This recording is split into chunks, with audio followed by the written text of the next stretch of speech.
All right, hello everybody, Mr. K again. We're talking today about, let me get my other screen up here. Talk about cutting and grinding. So we're gonna talk about some tools used for that and some methods and some different aspects of those tools. All right, it's probably the most common cutting tool out there that all you guys should have in your toolbox is a hacksaw. Okay, great thing about hacksaws is they're cheap.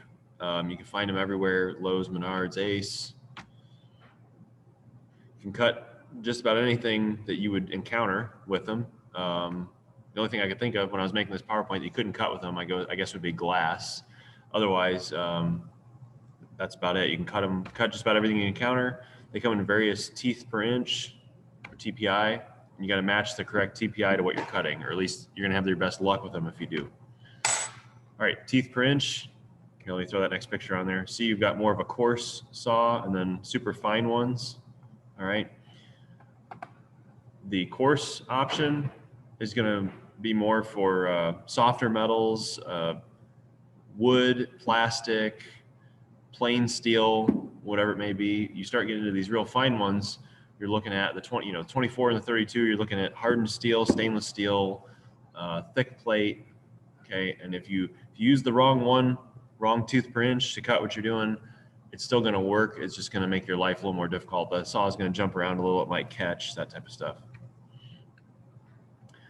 Second most common thing I'd argue would be an angle grinder. If you don't have an angle grinder and you work on cars more than just changing your oil, you probably want to get one. Cut steel, aluminum, and I've used mine to cut concrete actually quite a bit. It comes in various grits of wheels. And we're going to talk a lot about cutting versus grinding wheels because you want to make sure you get the right one. And they're probably, depending on what you buy, anywhere between 30 and 100 bucks. Okay, here's what you'd use them for. Notice they have different grits of wheels. The most common grit, I would argue, that you guys are going to see is about a 120 grit. You're going to see that a lot. Okay. There's an angle grinder being used to cut a pipe, and here it is being used to grind. Okay, cutting and grinding. Keep that in mind.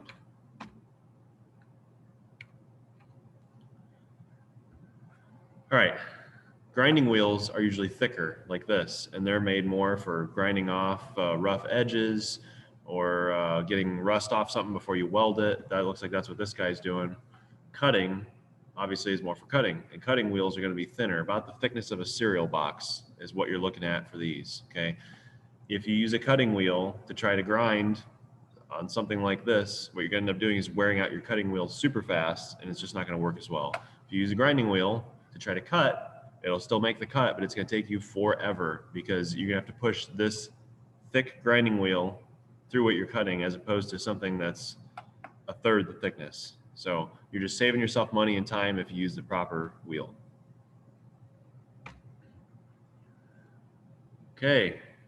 This is probably another thing you should have in your toolbox if you do any kind of sheet metal work or thin aluminum work. Shears, tin snips, also called aviation snips. Cheap, okay, that's probably the best thing about them. You can only cut thin stuff. You're not going to go cutting a bolt with this. You're not going to cut a car frame or anything like that. Just thin stuff, thin sheet metal. Downside of them is it's slow and it's going to leave sharp, jagged edges. Also, I think I put something here about the colors. Yep. Why the colors? Okay. Yes, they're different colors, but also look up here. See, they're different angles. Yellow is made for going straight. If you're just making a straight cut in a piece of sheet metal, you use the yellow. If you're making a cut that's going to turn to the, let me think here, turn to the left, you want the red handles. If it's going to turn to the right, you want the green handles. Okay, so there is a purpose for the handles. Colors do have a purpose. All right, and these are just kind of a compromise. They're not great at any of the three, but they're okay at all of them. So if you can only afford one set, you can buy these.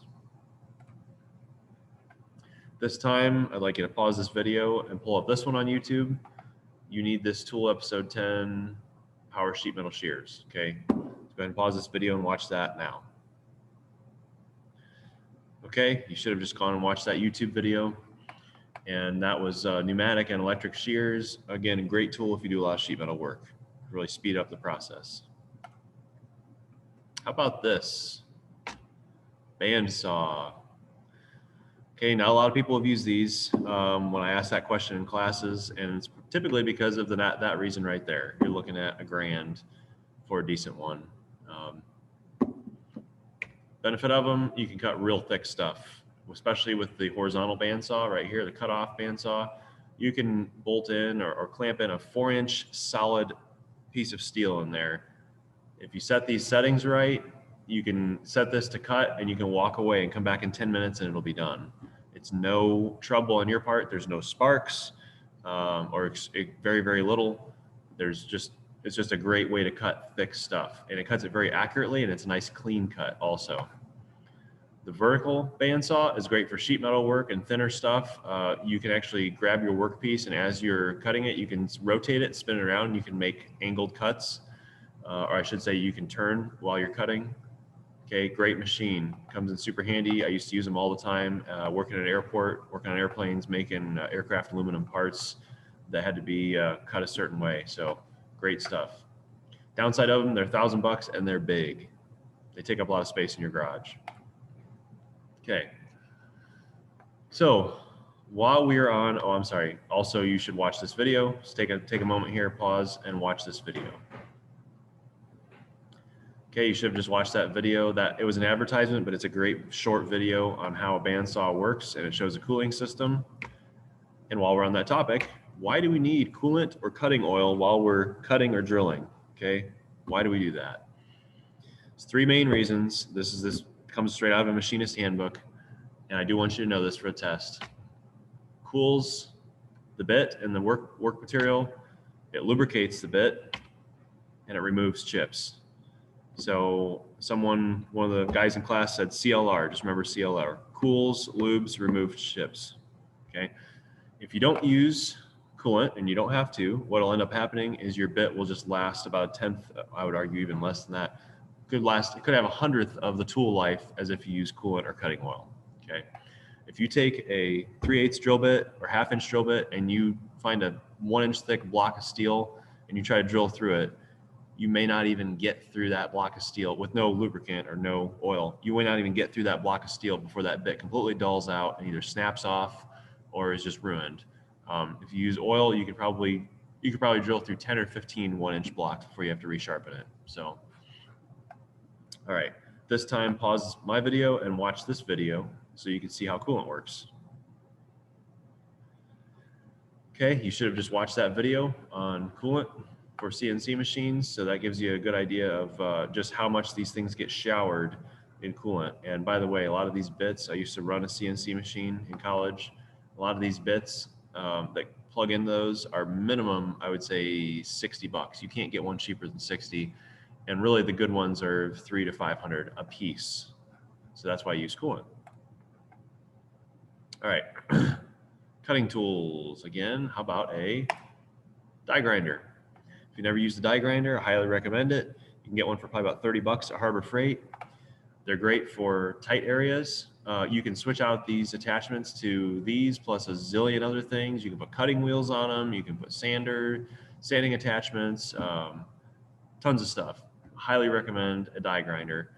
I have an electric one and a pneumatic one at home. I use the electric one a lot more because I hate the noise of the air compressor. So just so you know, there are electric ones out there. They're a little more expensive, but highly recommended. Okay, at this time, pause my video and watch this video on how to use a pneumatic die grinder.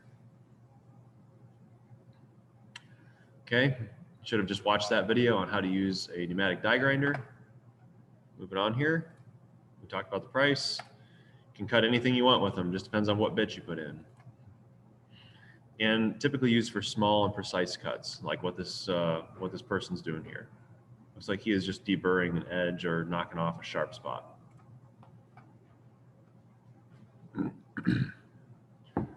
Excuse me, cutting torch. These are good and bad. Good thing about them, you can cut just about any metal with them.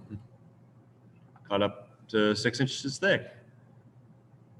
Okay, another good thing about them is they're portable. You can wheel this out into the middle of a junkyard, in the middle of the woods, working on a trailer that broke down or a bobcat or something, it doesn't matter. Bad thing, they put out a lot of heat, and they don't always put out the heat just where you want it to put out the heat. They put out the heat everywhere. And I would say you're never going to get one of these cheaper than 500. Probably looking more like 650 for a good set. Okay, you just can't unless you buy one used and get really lucky. You're just not going to find them real cheap. I talked about the heat.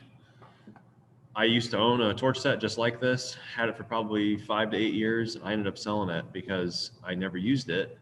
The reason for that is I never used it as a welder because I'm a bigger fan of electric welding. But also, I never used it as a cutting torch because if you want to cut off, let's say this bolt here is this nut's rusted on, and you can't get it off, and you need to get this tie rod out of here, and you try to cut that off with a torch. Keep in mind there's a 3 to 6 inch flame coming out of the end of that torch handle as you're cutting. That fire doesn't stop right there. It continues on, and it goes all over this CV axle boot. Heat's gonna travel up here to this rubber brake line. You're going to melt these and ruin them if you try to cut that off, unless you're extremely careful, or you put heat shields up behind it, or you angle the torch a certain way. They're just they put out a lot of heat, and the heat doesn't always go just where you want it to go. So I got rid of mine. They're a good tool to have, but it's not the first thing I'd buy if I'm looking for something to cut these off. I would start with an angle grinder. This is a hot new item. I say new, but I guess it's not new technology, but it's new technology in a sense that they're finally becoming somewhat affordable for a homeowner. And that is a plasma cutter. Okay, these are really cool because they're fast, they're clean, they do throw sparks, but they're not, you don't have to keep replacing grinding wheels over and over again. You don't have to drag a big monstrous torch setup out and do all your leak tests on all the hoses every time you use it, and then set your gauges correctly, your regulators correctly, get your tanks re-inspected every so many years, get your tanks refilled. Plasma cutter is always ready to go. There is something that wears out in here that you need to replace, but for the most part, you just pull it off a shelf and you use it, okay? They make very precise cuts. Can cut most metals. I would argue they cut up to about 1 inch thick. Okay, so not as much as a torch, but good enough for the average mechanic.